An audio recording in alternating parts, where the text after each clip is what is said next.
Hi, I'm Maggie Weldon, owner of Maggie's Crochet.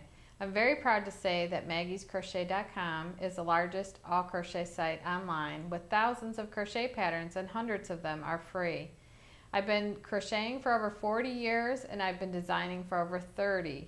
So I'm hoping that through these videos I can help you to master the art of crochet. So pick up your hook and your yarn and let's get started.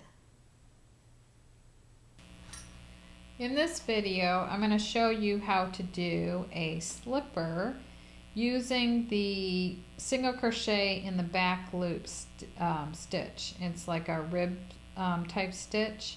And what I've done here is worked up a little, it's almost a square. It's just about a square size. But I'm going to show you how I would put this together to make a slipper from it.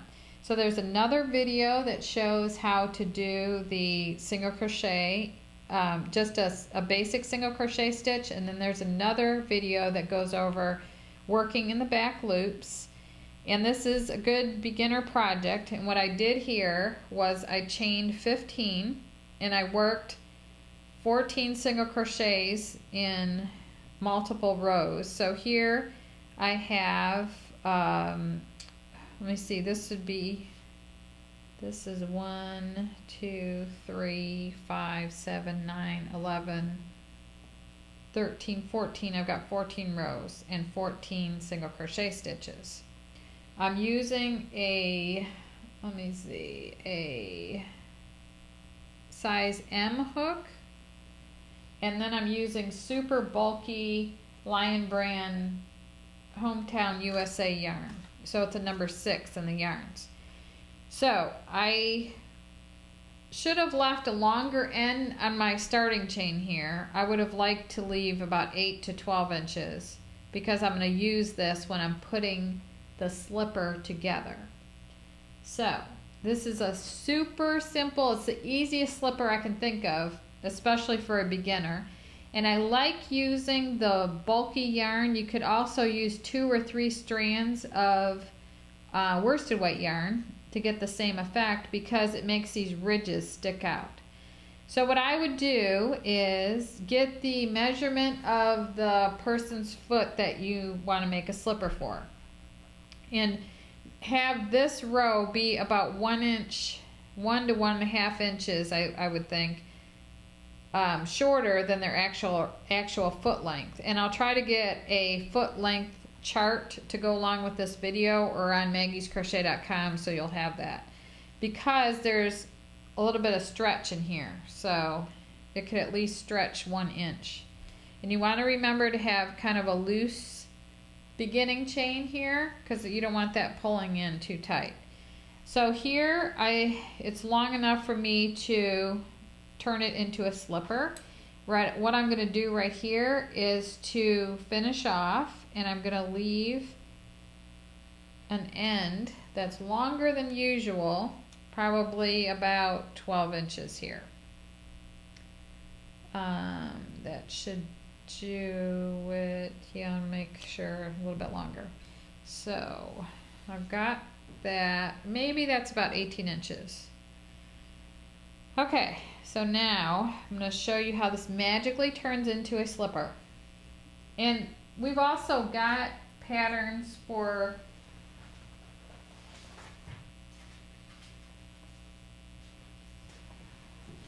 slippers like these on the website. And one of them is called the Magic Tube, and it's PA 731, and that's at maggiescrochet.com.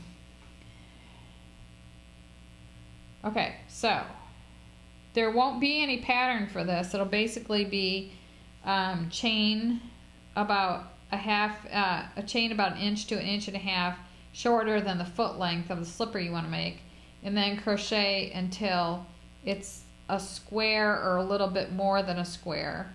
And then I'm going to show you how to put it together. So I'm going to put my needle on my hook. It's pretty thick yarn, so it doesn't really want to cooperate with me. And I'm going to run the needle across several of the loops at the one side. And I think it's a good idea to finish off at the opposite side of your loop on your starting chain. You'll see why in a minute. Because each end is going to do something different at that end. So I've just run my needle through the edges and picked up several loops at the edges of the side, along the sides of the rows.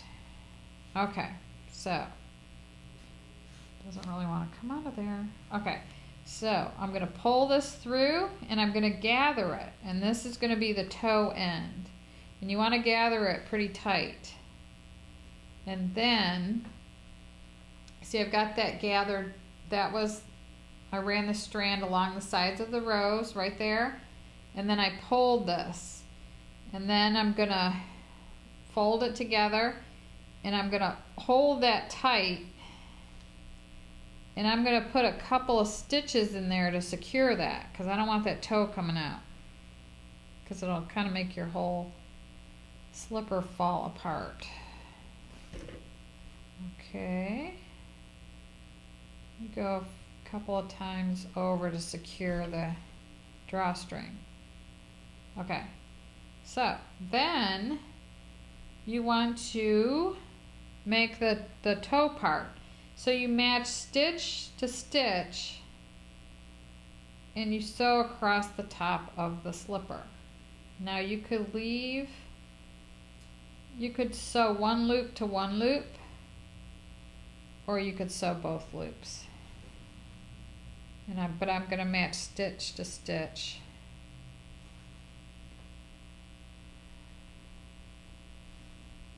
And you want to do this about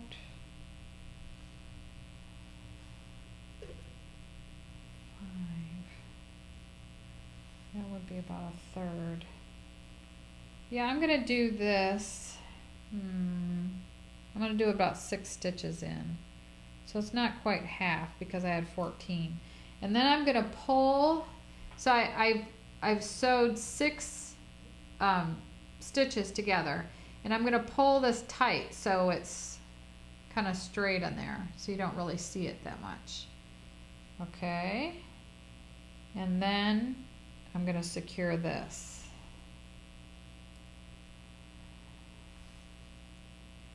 And I'm going to sew this in to the back side before I cut it off.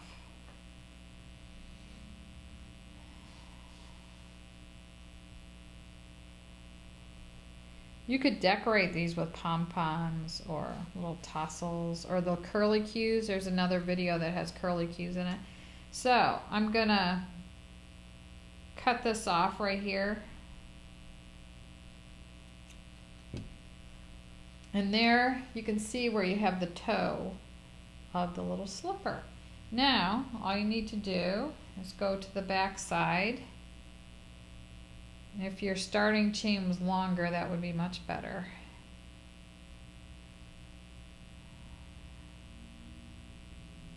I think I need a needle threader here. Okay. And I'm going to fold this like this. I've got, in our slipper patterns, we have a diagram of this, but I've got my slipper right here. Here's the opening where the foot goes in, but I need this to form a heel back here. So I'm just going to fold that together, and I'm going to sew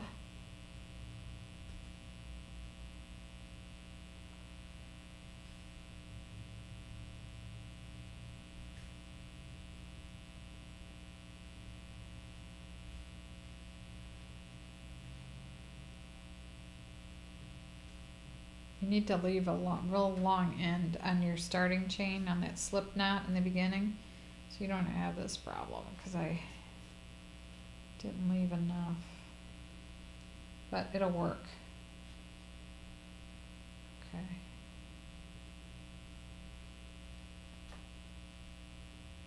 And then I'm going to secure that and sew my ends in and snip that right there.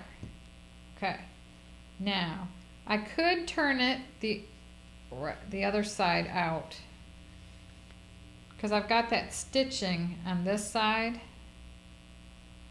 and I think it probably looks a little better on that side.